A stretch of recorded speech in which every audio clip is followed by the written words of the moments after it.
Jesus Nazareno, sinasamba ka namin, pinipintuho ka namin. Aral mo ang aming buhay at kaligtasan, Nuestro Padre Jesus Nazareno.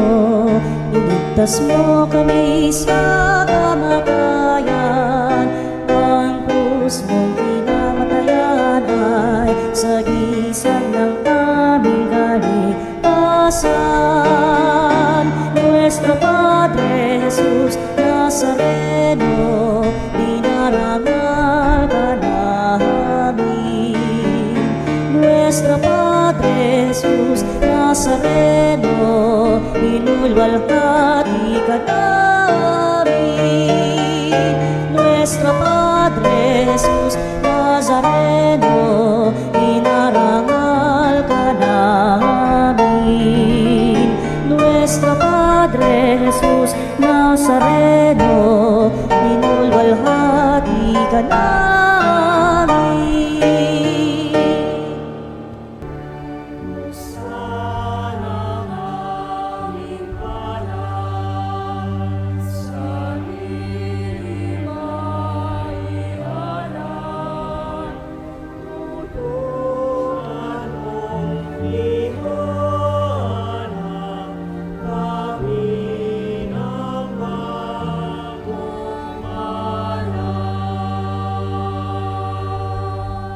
Sa ngalan ng Ama at ng Anak at ng Espiritu Santo, Amen. sumainyo ang Panginoon. At sumayo rin. Mga minamahal kong kapatid, tayo'y nasa ika-5 linggo sa panahon ng Kwaresma, at upang tayo'y mas maging marapat gumanap sa ating pagdiriwang, aminin muna natin ang ating mga kasalanan. Tayo pong lahat inaamin ko sa makapangyarihang Diyos. At sa inyo, mga kapatid, na lubha akong nagkasala sa isip, sa salita at sa gawa, at sa aking pagkukulang. Kaya isinasamo ko sa mahal na Birheng Maria, sa lahat ng mga anghel at mga banal, at sa inyo, mga kapatid, na ako ay panalangin sa Panginoong ating Diyos. Kaawaan tayo ng makapangyarihang Diyos, patawarin tayo sa lahat ng ating mga kasalanan at patnubayan tayo hanggang sa buhay na walang hanggan. Amen.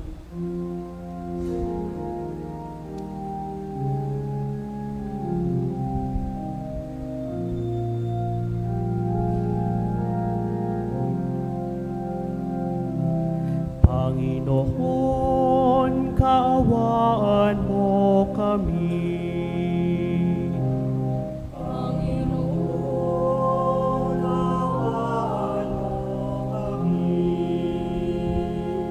Kristo, kaawaan mo kami. Kristo, kaawaan mo kami. Panginoon, kaawaan mo kami. Panginoon, kaawaan mo kami. Manalangin tayo. Ama naming makapangyarihan, alang-alang sa dakilang pag-ibig ng iyong anak, na siyang nagbunsod upang mahalin niya ang lahat. Ano pat kusa niyang inako ang mamatay para sa sanlibutan, kami naway masigasig na tumahak sa kaniyang dinaanan, sa iyong pag-akay at sa kaniyang pamamagitan. Kasama ng Espiritu Santo, Diyos, magpasawalang hanggan. Amen. Magsiupo po ang lahat. Tayo po ngayon ay nasa unang bahagi ng ating pagdiriwang, ang liturhiya ng salita ng Diyos.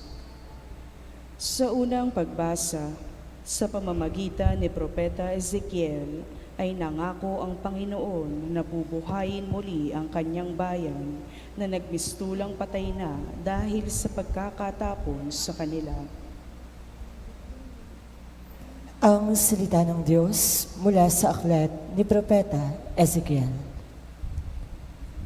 Ito ang sinabi ng Panginoong Diyos.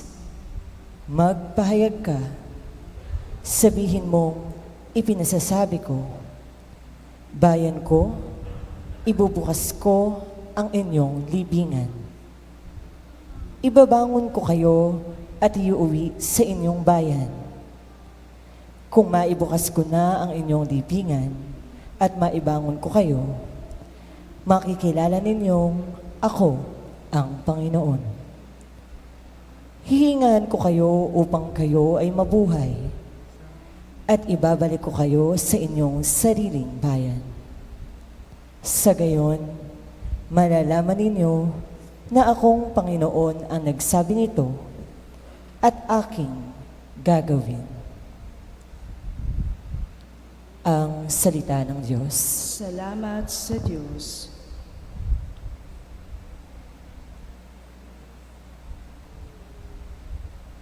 Salmong Tugunan. Sa piling ng poong Diyos, may pag-ibig at pagtubos.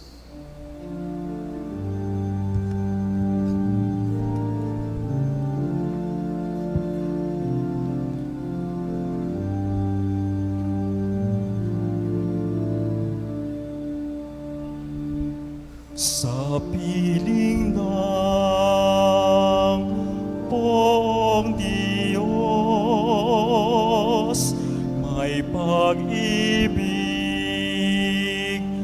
at pagtubos.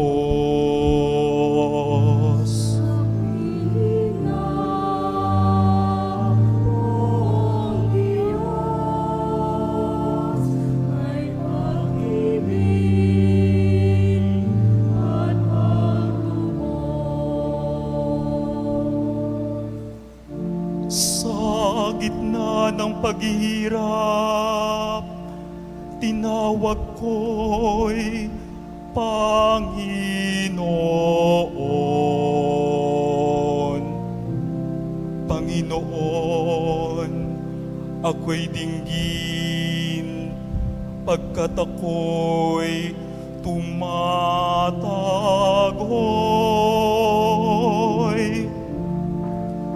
Dinggin mo ang pagtawag ko, paghingi ng iyong tulong. Sa piling ng poong Diyos, may pag-ibig at pagtubos. Kung ikaw ay may talaan nitong aming kasalanan,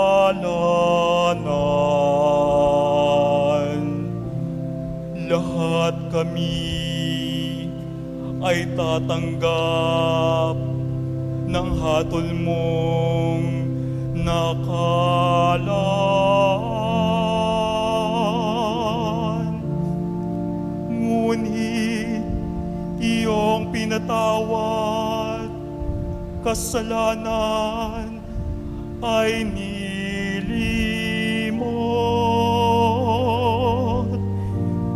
Pinatawad mo nga kami upang sa'yo ay matakot. Sa piling ng poong Diyos, may pag-ibig at pagtubos. Sabik akong naghihintay sa tulong mo, Panginoon.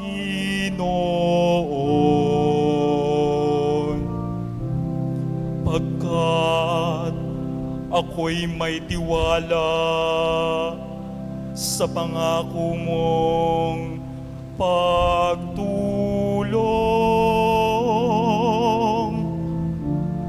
Yaring aking pananabik, Panginoon, ay higit pa sa serenong naghihintay ng pagsapit ng umaga. Sa piling ng Diyos, may pag-ibig at pagtubos.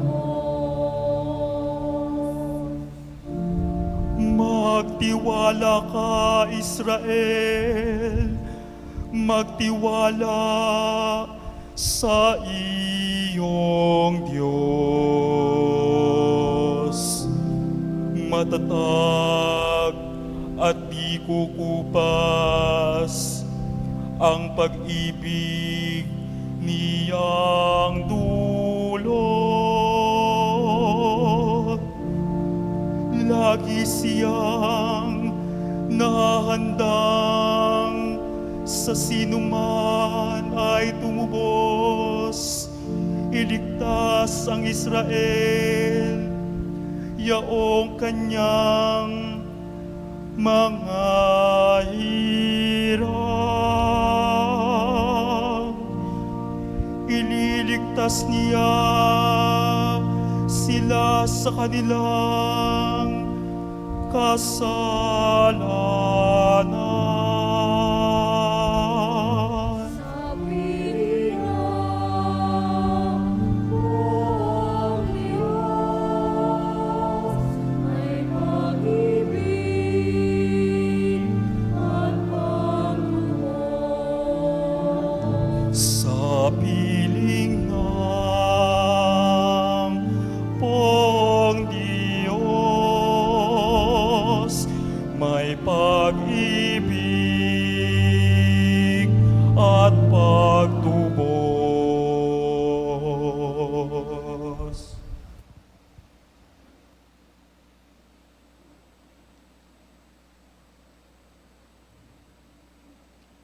Sa ikalawang pagbasa, itinuturo ni San Pablo na tayo ay nabubuhay hindi ayon sa laman, kundi ayon sa Espiritu. Kaya, mamatay man ang ating laman, mananatili tayong buhay sa Espiritu. Ang salita ng Diyos mula sa sulat ni Apostol San Pablo sa mga taga-Roma. Mga kapatid, ang mga nabubuhay ayon sa laman ay hindi maaaring kalugdan ng Diyos. Ngunit hindi na kayo namumuhay ayon sa laman, kundi ayon sa Espiritu. Kung talagang nananahan sa inyo ang Espiritu ng Diyos, kung ang Espiritu ni Kristo ay wala sa isang tao, hindi siya kay Kristo. Ngunit kung nasa inyo si Kristo, bagamat patay na ang inyong mga katawan dahil sa kasalanan, buhay naman ang inyong espiritu dahil sa pinawalang sala na kayo. Kung nananahan sa inyo ang Espiritu ng Diyos na siyang muling bumuhay kay Jesucristo, ang Diyos ding iyan ang magbibigay ng buhay sa inyong katawang mamamatay sa pamamagitan ng kanyang Espiritong nananahan sa inyo. Ang salita ng Diyos. Salamat sa Diyos. Sa mabuting balita, sa pamamagitan ng muling pagbuhay sa kaibigan niyang si Lazaro, ipinakikilala ni Jesus ang kanyang sarili bilang buhay at muling pagkabuhay. Tayo po ay magbigay galang sa mabuting balita ng Panginoon.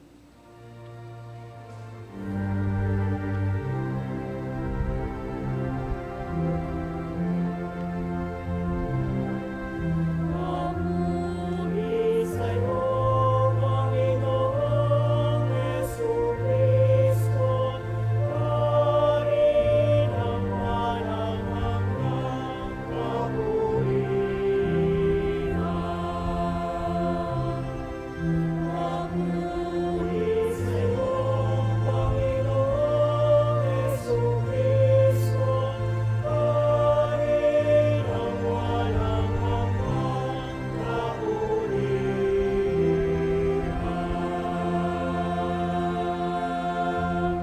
Sumainyo ang Panginoon. at sumayo. Ang mabuting balita ng Panginoon ayon kay San Juan.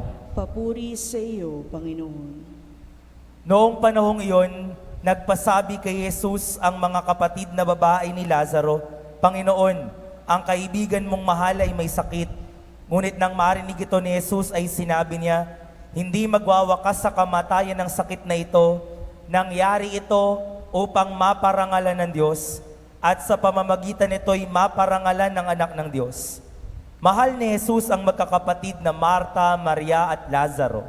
Gayon may pinaraan pa niya ang 2 araw matapos mabalita ang may sakit si Lazaro bago sinabi sa kanyang mga alagad, magbalik tayo sa Judea.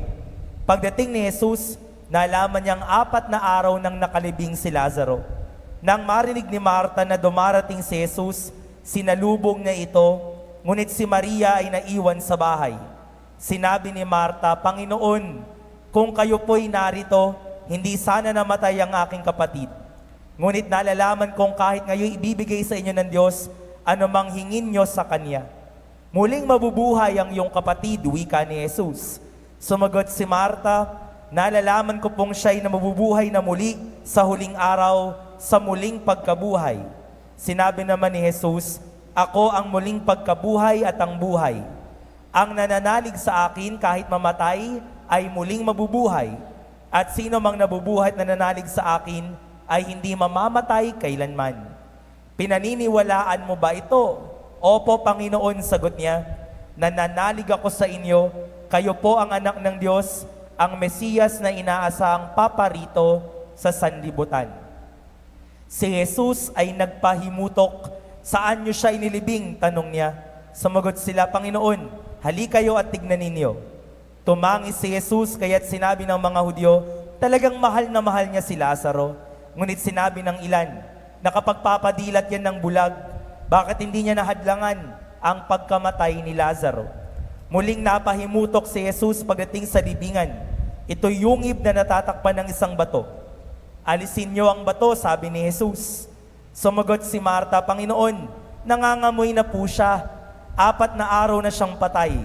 Sinabi ni Jesus, di ba sinabi ko sa iyo na kung mananalig ka sa akin, ay makikita mo kung gaano kadakila ang Diyos? At inalis nila ang bato. Tumingala si Jesus at ang wika, Ama, nagpapasalamat ako sa iyo sapagkat dininig mo ako. Alam kong lagi mo akong dinirinig. Ngunit sinabi ko ito dahil sa mga taong nasa paligid ko, upang maniwala silang ikaw ang nagsugo sa akin. Pagkasabi nito, sumigaw siya, Lazaro, lumabas ka. Lumabas nga si Lazaro. Napupuluputan ng kayong panlibing ang kanyang mga kamay at paa, at nababalot ng panyo ang kanyang muka. Sinabi ni Jesus sa kanila, kalagan niyo siya at nang makalaya. Marami sa mga Hudyong dumalaw kay Maria ang nakakita sa ginawa ni Jesus at nanalig sa Kanya. Mga minamahal ko, ang mabuting balita ng ating Panginoon. Pinupuri ka namin, Panginoong Hesukristo. Magsiupo pong lahat. My dear brothers and sisters, our gospel para sa 5th Sunday of Lent ay ang raising of Lazarus. And I have questions concerning the gospel narrative. First question, why did Jesus allowed Lazarus to die? According to our story, may mga araw pang pagitan, nagpabalita na si Marta at si Maria kay Jesus na ang kaibigan mo ay may sakit. Ngayon, kung talagang matalik kayong magkakaibigan, unang beses mo palang na narinig na malubha ang sakit ng iyong kaibigan, dapat pinuntahan mo na. Pero according to our story, 2 araw pa ang lumipas bago pumunta si Jesus sa Judea. So the question is, why did Jesus allowed Lazarus to die? And the second question is, why did Jesus raise Lazarus to life? Bubuhayin lang din naman pala. ba't di pa inagahan yung punta? Bubuhayin lang din naman pala. Bakit dito pa dinalaw several weeks ahead o before mamatay si Lazaro? So those two questions, why did Jesus allowed Lazarus to die? And why did Jesus raise Lazarus to life? And the answer lies in the beginning of our gospel. Look at the words of Jesus. Nangyari ito upang maparangalan ang Diyos at sa pamamagitan nito'y maparangalan ang anak ng Diyos. You know, Lazarus died, I allowed that to happen, and I raised him back to life, hindi dahil magkakaibigan tayo, hindi dahil close kayo sa akin. Ginawa ko ang bagay na ito for the glory of God. I allowed Lazarus to die. I raised him to life. All for the glory of God. My dear brothers and sisters, ngayong 5th Sunday of Lent, ang ating location nasa tomb of Lazarus. Can we do a quick review of our Lenten journey? First Sunday of Lent, tayo ay nasa desert, lugar ng kawalan, emptiness, nothingness. Second week of Lent, nasaan tayo? Nasa bundok. At karaniwan, tayong mga Pilipino, lagi nating sinasabi na yung mga bundok, yan ay mga challenges. Kaya nga minsan kapag may narating tayo, sasabihin natin, alam mo, ilang bundok ang tinawid ko para lang marating ang lugar na to. Ilang bundok ang sinuong ko para lang marating ko ang kinatatayuan ko. So first Sunday of Lent, desert. Second Sunday of Lent, mountain. Third Sunday of Lent, where are we? Sa well of Jacob, kung saan may babaeng Samaritanang nauuhaw. Fourth Sunday of Lent, nakaraang linggo lang yon. Nasaan tayo? Diyos ko po, nung nakaraang linggo lang yon, nasaan tayo? Nasa pool of Siloam, kung saan merong lalaking bulag at pinagaling ni Jesus. And now, 5th Sunday of Lent, where are we? Tomb of Lazarus. Ngayon, anong gusto kong sabihin? Bakit pinareview ko sa inyo? Our Lent is a very long journey. Look at your life. All our deserts, all our mountains, all our wells, all our pools. Ibig sabihin, lahat ng aking mga karanasan na walang-wala ako. Lahat ng aking mga pagsubok, lahat ng aking mga pagkauhaw, lahat ng aking karamdaman, bakit to binigay sa akin ng Diyos? Bakit to pinaranas sa akin ng Diyos? Sa totoo ho, yung linya ni Marta, linya rin natin. Sabi ni Marta, Panginoon, kung nandito lang po kayo, hindi mamamatay ang aking kapatid. You know, that is also our line. Lord, if only you are here. If only you are here. Hindi ako mahihirapan. Hindi ako magkakaproblema. Lord, if only you are here. Sa piling kita, katabi kita, hindi ako magkakasakit. Hindi ako mamumroblema.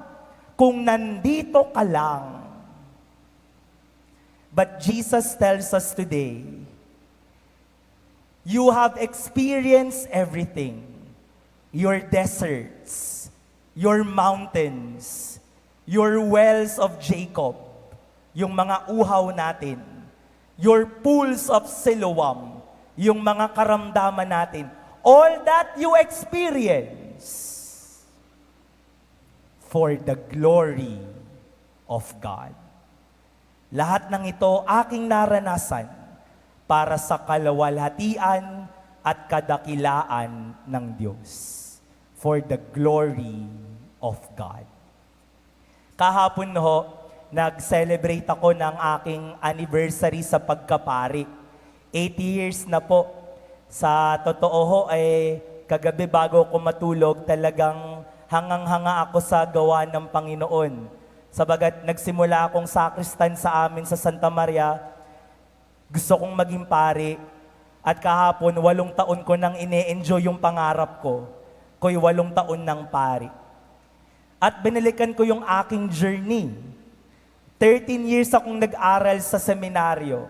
2004, pumasok ako ng minor seminary. At tuloy-tuloy, hindi naman ako lumabas ng seminaryo hanggang makatapos ako ng 2012.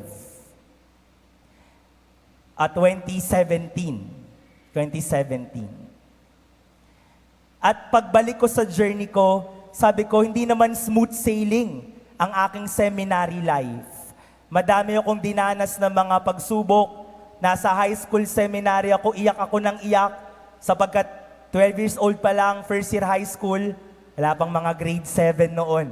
First year high school, wala na ako sa amin at bahala na ako sa buhay ko. Napakahirap nun para sa akin. At hindi man ako pinakamatalino, hindi man ako pinakamagaling, hindi ako pinakamahusay. Wala nga akong talento, tingin ko. Di ako kumakanta, di ako sumasayaw. Wala. Di ko alam paano ko natapos. Di ako pinakamagaling. Pinaka-cute siguro. Biro lang yun. Pero hindi ako pinakamahusay. Hindi ako pinakamagaling. Pero lahat ng yun, pinagdaanan ko, nakatapos ako, naordinahan akong pari 2018.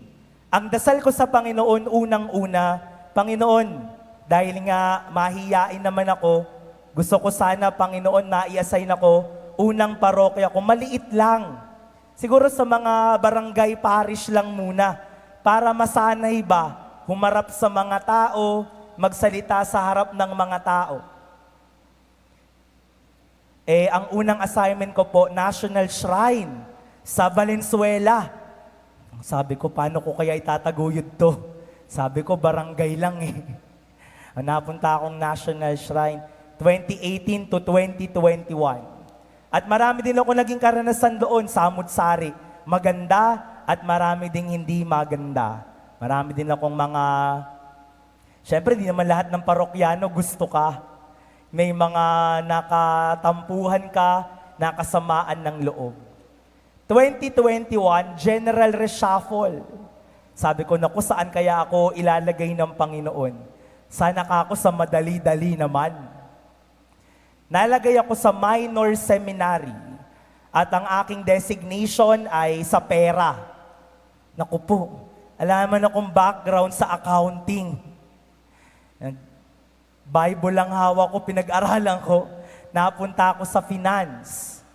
And to make life harder, ang enrollees namin sa minor seminary, lagi yun, di naman tumataas, nasa 45 seminarians lang palagi.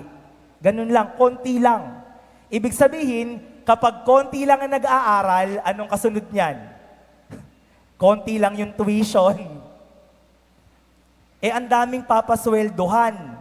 Teacher, maintenance, kuryente, at dahil seminaryo yun, nandun sila kumakain, marketing. Sabi ko, paano ko kaya itataguyod? Hindi naman lahat ng mga magulang, kayo siguro karanasan nyo, nagbabayad ng buo sa simula.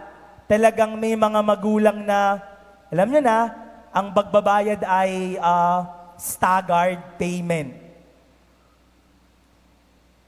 At madami akong na-receive na promissory note.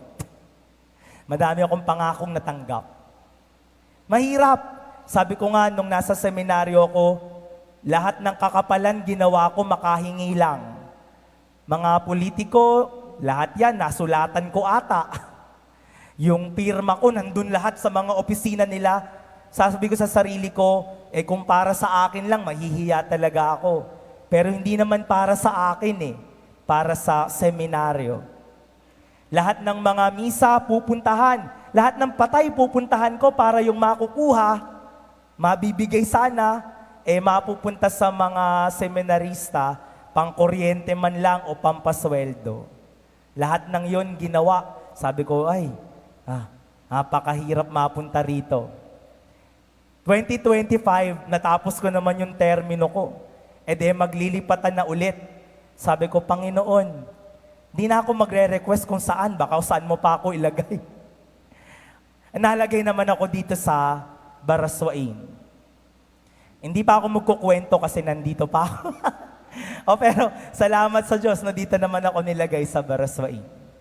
Binabalikan ko yung aking journey, 13 years sa seminaryo, 8 taon bilang pari, samot-saring karanasan, deserts, mountains, wells, pools, all of my experiences. Sabi ko, I have reached my tomb of Lazarus, and looking back, all those happened for the glory of God. My dear brothers and sisters, ngayong Kwaresma, pang last Sunday na ho, last week of Lent, before we enter Holy Week. Kindly please look at your life. Look at your journey. All your deserts, all your mountains, all your wells, all your pools of Siloam, lahat ng yan, ng iyong karanasan, hanggang umabot ka sa puntong ito, nasa tomb of Lazarus. At sasabihin mo, mahirap ang buhay, madaming intindihin, madaming naging problema. Ngayon ho, sa pagkakataong ito, mapalad tayo, kasama natin mga kabataan sa ating bikarya, sabagat meron silang activity dito mamaya. Mga bata, titignan nyo rin yung karanasan nyo. Di pa kayo matandang-matanda, di naman nang rin kayo batang-bata. Look at your journey. Marami dyan you experience frustrations, heartbreaks, disappointments. Marami dyan lumuha kayo, umiyak kayo. At sasabihin mo ngayon, as we reach the tomb of Lazarus, all those things happen for the glory of God. Kung hindi sa problemang yun, hindi ako tumibay. Those problems, those deserts, those mountains, made me the man I am now. Made me the woman I am now. If not for those, baka lampa ako. Baka mahina ang loob ko. Pero salamat sa Diyos, pinagdaanan ko at pagdadaanan ko pang maraming mga pagsubok. Lahat ng yan gagawin ko. Lahat ng yan susuungin ko. Why? For the glory of God. Why did Jesus allow Lazarus to die? Why did Jesus raise Lazarus to life? According to our narrative, nangyari ito upang maparangalan ang Diyos. For the glory of God. You know, there is this charismatic song. I don't know if you are familiar. Ganito po ang lyrics nun. Hindi nga ako kumakanta lyrics na lang. All that I am, all that I have, I lay them down before you, my Lord. All my regrets, all my acclaims, the joys and the pains, I'm making them yours. Lord, I offer my life to you. Everything I've been through, use it for your glory. My dear brothers and sisters, all deserts, all mountains, all wells of Jacob, all pools of Siloam lead to this Sunday, the tomb of Lazarus. Lahat ng yan, naranasan ko para maluwalhati ang ating Panginoon. Merong motto si Saint Benedict, ang kaniyang motto, that in all things God may be glorified. Sa mga nag-aral sa mga Benedictine schools, alam niyo yan. That in all things God may be glorified. My dear brothers and sisters, all our activities, kahit yung pinakasimple, pagkain, pag-aaral, paglilingkod, pakikipag-relate sa pamilya, pakikipag-relate sa mga kaibigan, pagtatrabaho, lahat ng ating ginagawa, lahat ng ito, that in all things, God may be glorified. Amen.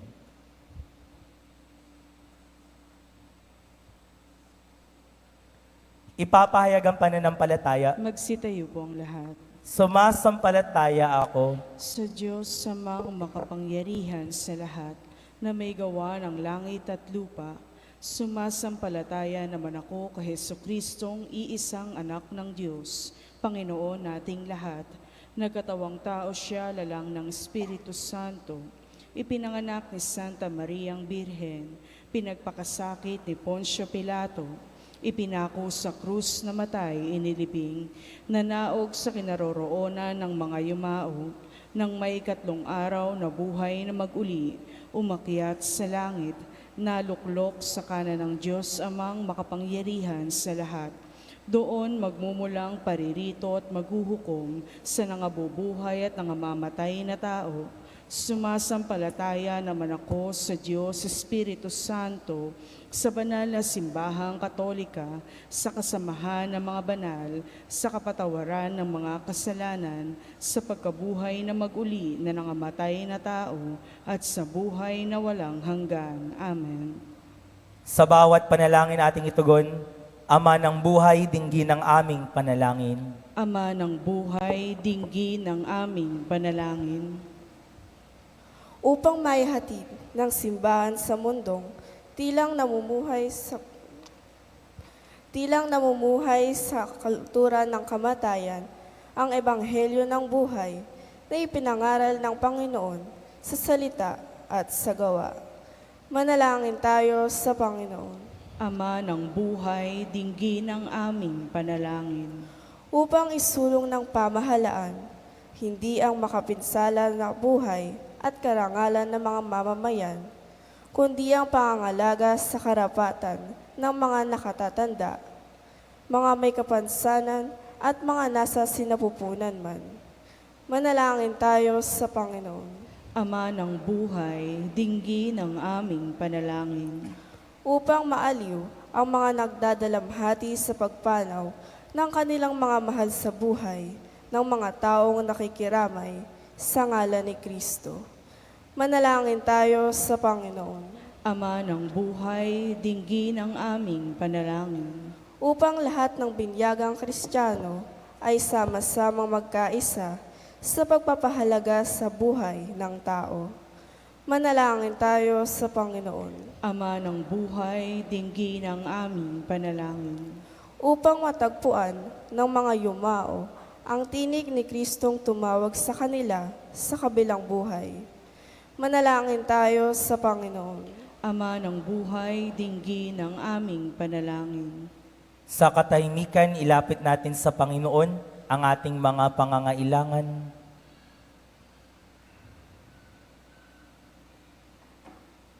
Amang makapangyarihan, niloloob mo ang buhay, hindi ang kamatayan, kahit na ng makasalanan. Binuhay na muli ng iyong anak si Lazaro, kanyang kaibigan, upang makita namin ang kalooban mong kami magkamit ng buhay na walang hanggan. Sa pamamagitan ni Jesucristo, kasama ng Espiritu Santo, Diyos magpasawalang hanggan. Amen. Magsiupo po ang lahat. Tayo po ngayon ay nasa ikalawang bahagi ng ating pagdiriwang, ang liturhiya ng Eucharistia.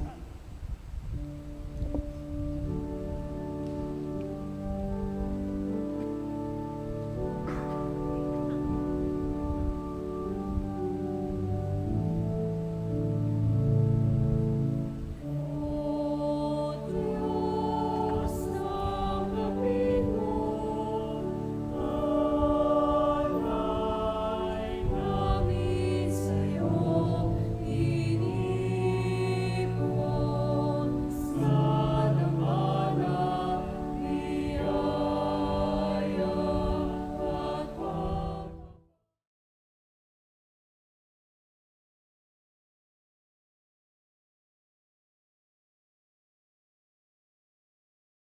ng Diyos amang makapangyarihan, Tanggapin nawa ng Panginoon itong paghahain sa iyong mga kamay, sa kapurihan niya at karangalan, sa ating kapakinabangan at sa buong sambayanan niyang banal. Ama naming lumikha, kami dumadalangin ang mga pinapagsaloob mo ng mga nilalaman ng pananampalatayang Kristiyano ay iyong gawing dalisay. Pakundangan sa pinagdiriwang na paghahain ito sa pamamagitan ni Heso Kristo, kasama ng Espiritu Santo, magpas sa walang hanggan. Amen. Sumainyo ang Panginoon. At sumayo, Itaas sa Diyos ang inyong puso at diwa. itinaas na namin sa Panginoon. Pasalamatan natin, Panginoong ating Diyos. Marapat na siya ay pasalamatan. Ama naming makapangyarihan, tunay ngang marapat na ikaw ay aming pasalamatan sa pamamagitan ni Heso Kristo na aming Panginoon. Siya'y di naiiba sa amin, kaya't siya'y nagdalamhati rin. Sa pagpanaw ni Lazarong kaibigang Giliw, siya'y di naiiba sa iyo, kaya't taglay ang kapangyarihan mo, kanyang binuhay ang kaibigang Yumao, sa kanyang pakikiramay sa sangkatauhan, kami kanyang pinakikisamahan, upang maipagdiwang ang mga pahiwatig ng iyong pagmamahal na sa amin bumubuhay. Kaya, kaisa ng mga anghel na nagsisiawit ng papuri sa iyo, nang walang humpay sa kalangitan, kami nagbubunyi sa iyong kadakilaan.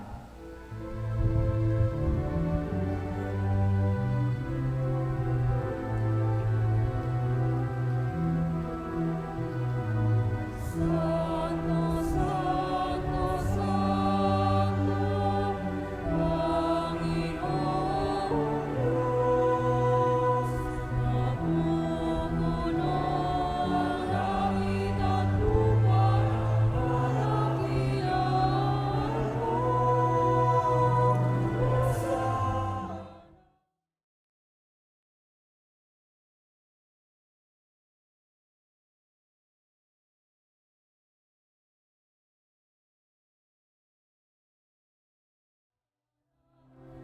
Sana sa kaitaasan,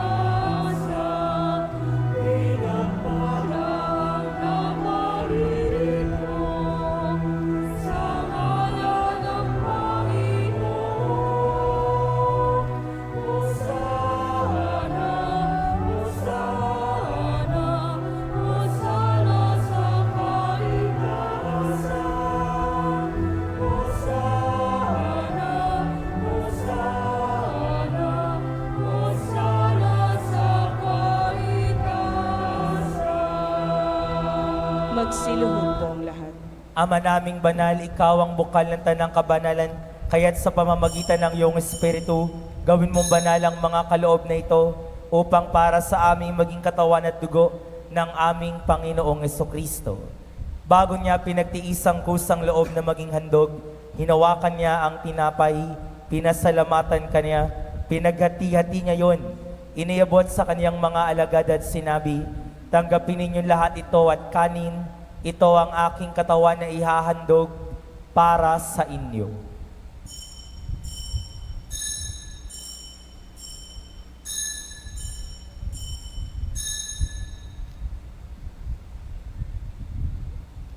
Gayun din naman noong matapos ang hapunan, hinawakan niya ang kalis, muli kanyang pinasalamatan, iniabot niya ang kalis sa kanyang mga alagad at sinabi, tanggapin ninyo lahat ito at inumin. Ito ang kalis ng aking dugo, ng bago at walang hanggang tipan, ang aking dugo na ibubuhos para sa inyo at para sa lahat, sa kapagpapatawad ng mga kasalanan, gawin ninyo ito sa pag-alaala sa akin.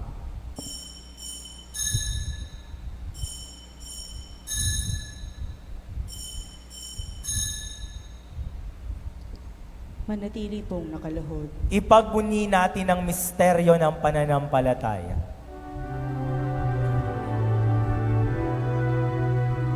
Sa puso at pagkabuhay, kami tinubos mong buhay.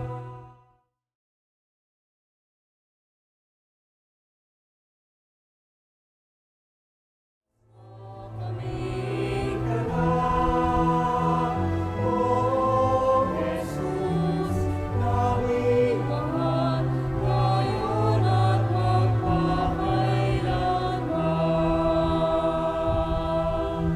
Ama, ginagawa namin ngayon ng pag-alaala sa pagkamatay at muling pagkabuhay ng iyong anak, kaya't iniaalay namin sa iyo tinapay na nagbibigay buhay, kalis na nagkakaloob ng kaligtasan. Kami nagpapasalamat dahil kami iyong minarapat na tumayo sa harap mo para maglingkod sa iyo. Isinasamo namin kaming magsasalo-salo sa katawan at dugo ni Kristo ay mabuklod sa pagkakaisa sa pamamagitan ng Espiritu Santo. Amalingapin mo ang iyong simbahang laganap sa buong daigdig. Puspusin mo kami sa pag-ibig. Kaisa ni Leon na aming Papa, Dennis na aming Obispo, at ng Tanang Kaparian. Alalahanin mo rin ang mga kapatid naming nahimlay nang may pag-asang sila'y muling mabubuhay. Gayon din ang lahat ng mga pumanaw. Kaawaan mo sila at patuloyin sa iyong kaliwanagan. Kaawaan mo at pagindapating kaming lahat na makasalo sa iyong buhay na walang wakas. Kaisa ng mahal na Birheng Maria, Ina ng Diyos, ni San Jose, kanyang kabiyak ng puso, kaisa ng mga apostol at ng lahat ng mga banal na namuhay dito sa daigdig ng kalugod-lugod sa iyo. Maipagdiwang nawa namin ang pagpupuri sa ikararangal mo sa pamamagitan ng iyong anak na aming Panginoong Hesukristo. Sa pamamagitan ni Kristo, kasama niya at sa Kanya, ang lahat ng parangal at papuri ay sa iyo, Diyos amang makapangyarihan, kasama ng Espiritu Santo, magpa sa walang hanggan.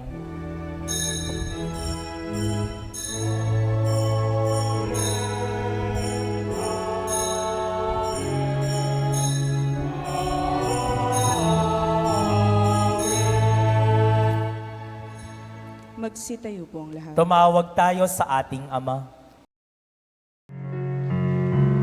Ama namin, sumasalangit ka, sambahin ang ngalan mo, mapasa amin ang kaharian mo, sundin ang loob mo dito sa lupa para lang sa langit.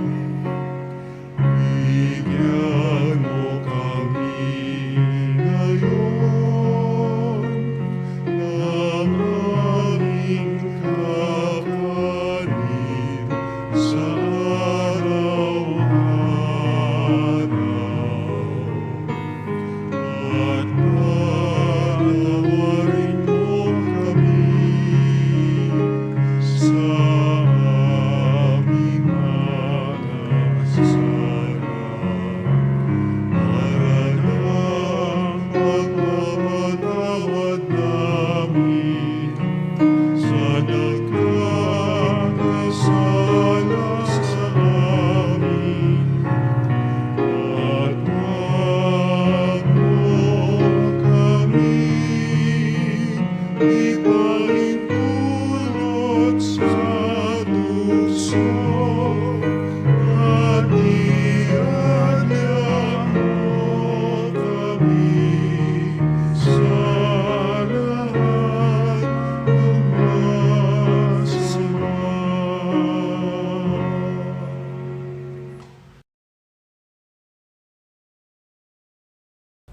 Nihiling namin kami adya sa lahat ng masama, pagkalooban ng kapayapaan araw-araw, iligtas sa kasalanan nilayo sa kapahamakan, samantalang aming pinananabikan, dakilang araw ng pagpapahayag ng tagapagligtas naming si Jesucristo.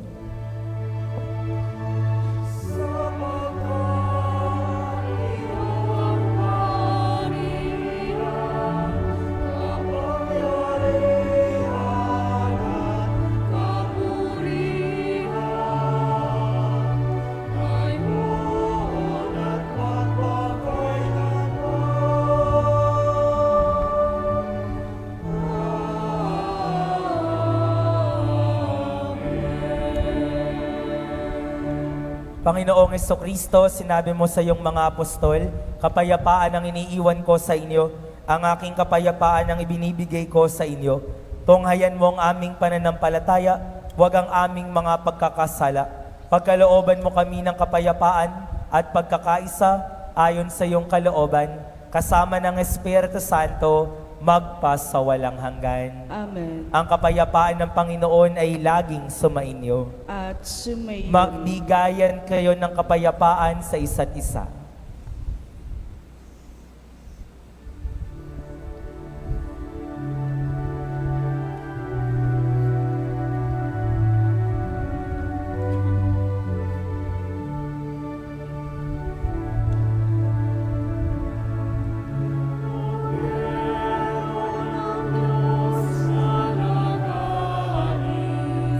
ng mga kasalanan ng sanlibutan. Maawa ka sa amin. Kordero ng Diyos na naghihintay.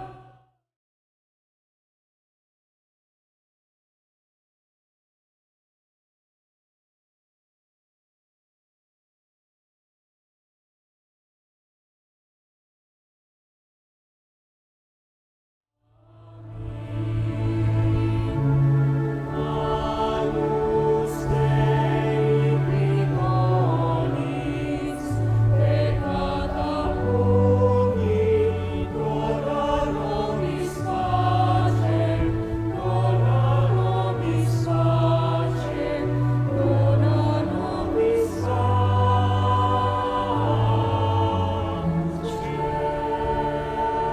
Magsiluhod ang lahat. Narito si Kristo ang daan, katotohanan at ang buhay, mapalad ang mga inaanyayahan sa kaniyang banal na piging. Panginoon, hindi ako karapat-dapat na magpatuloy sa iyo, ngunit sa isang salita mo lamang ay gagaling na ako.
Panalangin sa karangalan ng Nuestro Padre Jesus Nazareno.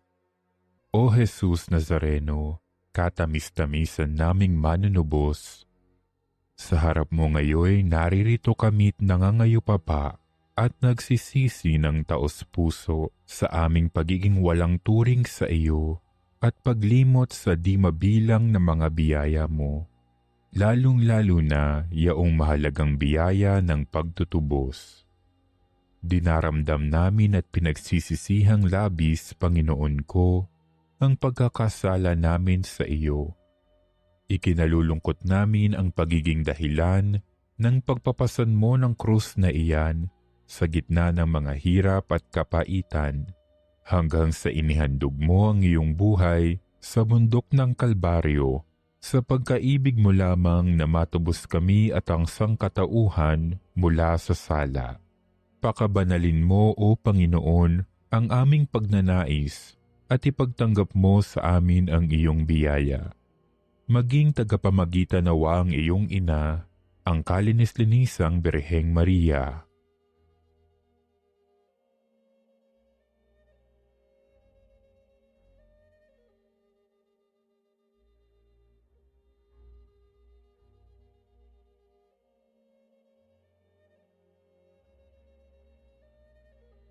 Ama naming makapangyarihan, niloob mong akuin ang iyong anak, ang krus at kamatayan, upang ang sangkatauhan ay matubos at mabuhay.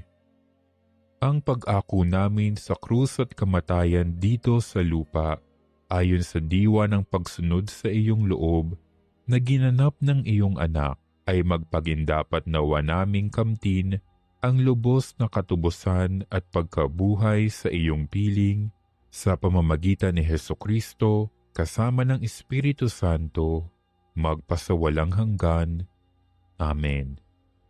Nuestro Padre Jesus Nazareno, Panginoon namin at Diyos, kaawaan mo kami.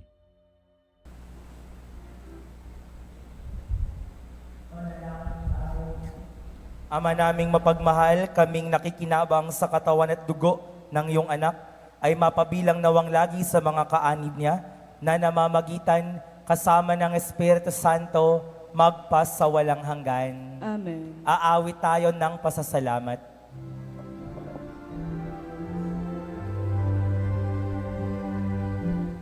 Salamat, Panginoon, salamat. Salamat, salamat sa iyo. Salamat sa nakarang linggo. Salamat sa mga biyaya mo. Dalangin sa iyo ay pagmanahin. Pagdarating sa amin isang linggo. Upang dito kami ay magkatino. Para magpasalamat sa iyo. Salamat, Panginoon, salamat. Sumainyo ang Panginoon At sumayo. at pagpalain kayo't kalingain ng makapangyarihang Diyos, Ama at ng Anak at ng Espiritu Santo. Amen. Tapos na ang misa. Humayo kayong taglay ang kapayapaan at pag-ibig ng ating Panginoon. Salamat sa Diyos.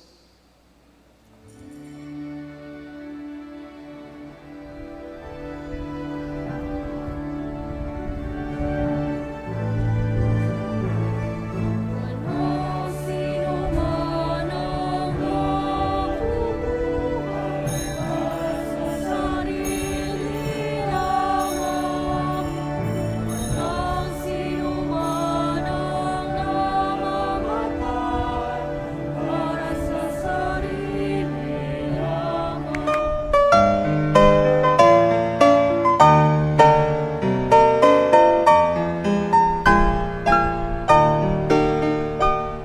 Nuestro Padre Jesús Nazareno, sinasamba ka namin, pinipintuho ka namin, aral mo ang aming buhay at kaligtasan. Nuestro Padre Jesús Nazareno, iligtas mo kami sa kamatayan.